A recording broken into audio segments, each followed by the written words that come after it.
I'm standing here with Kevin, who's going to tell us a little bit about the strategies that goes into Microsoft's first-party business of games.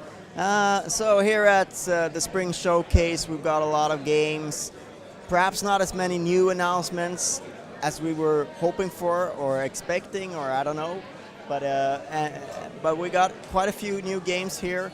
Could you tell us a little bit about what Microsoft's strategy is for 2011 when it comes to first-party titles? Well, I think certainly for 2011 we start with a bang with Gears of War 3, bringing another one of our big franchises, the biggest, best Gears of War ever, out coming this September. We're also introducing a number of new titles that use Kinect, built really more for the core gamer, starting with games like Twisted Pixels, The Gunslinger, and Q Entertainment's Child of Eden. Both great games, really exciting to see what's happening there. Also, we're going to continue working with some of the biggest blockbusters that are coming, whether it's Call of Duty with their next map pack, new games or new map pack modes coming for Halo Reach, as well as Homefront, Crysis 2, all running here at the show, all looking great. So, you mentioned there are a few Kinect titles. I felt like Kinect launched in November, it was huge, everybody got it, almost everybody. You sold 8 million in a very short amount of time, but then it's been sort of a little bit quiet, a little bit like a vacuum afterwards, not a lot of big releases coming out. So what's the strategy moving forward with Kinect, and can we expect to see more of a even flow of new titles coming?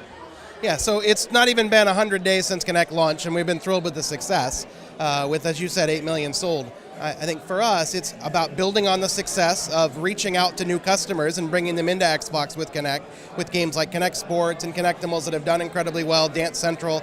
But it's also about reaching out to those core gamers. Now that the technology and the tools are out, it's finding ways to make sure to integrate the Kinect experiences, audio, the voice recognition, the ability to interact and respond and control things on the action without the need for a controller, integrating that organically in the design, whether as a complement to a controller-based game or whether as some completely new experience that you're going to be built, starting with a couple of just the examples we saw today. And you'll hear here much more. We've got games like Kinect Star Wars that's coming. We've got Forza 4 that's coming. That'll be great with a controller or with Kinect or with both.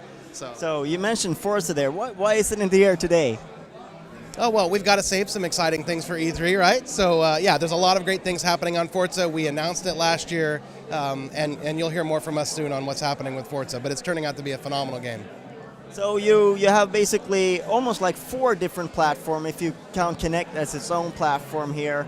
Has this taken away any of the focus for you guys because you're moving in so many different directions these days?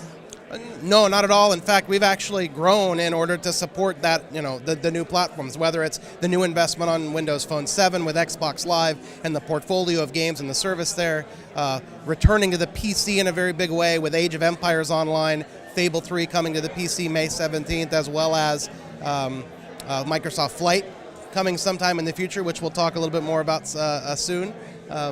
As well as just continuing to improve the live service and bring even more core games to the platform. And free-to-play is something that you're starting with now as well with Age of Empires. Is that something we can expect more from Microsoft, that sort of business model? Yeah, well, when you look at what's happening in the PC space, creating that's a business model that is really starting to come through. On the PC, people want to be able to try things, they want to be able to bring it in, and we can build a really rich experience. It's going to be the biggest, best Age of Empires game we've ever built.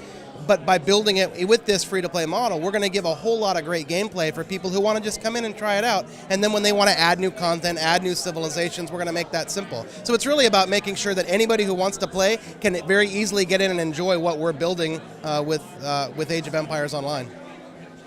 And what will you say to Microsoft fans who want to know a little bit more about what's going to happen the second half of 2011, past Gears of War 3? What can they expect?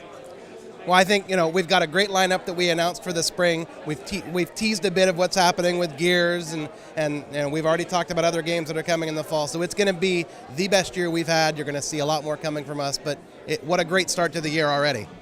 Thank you very much for your time. Thank you very much.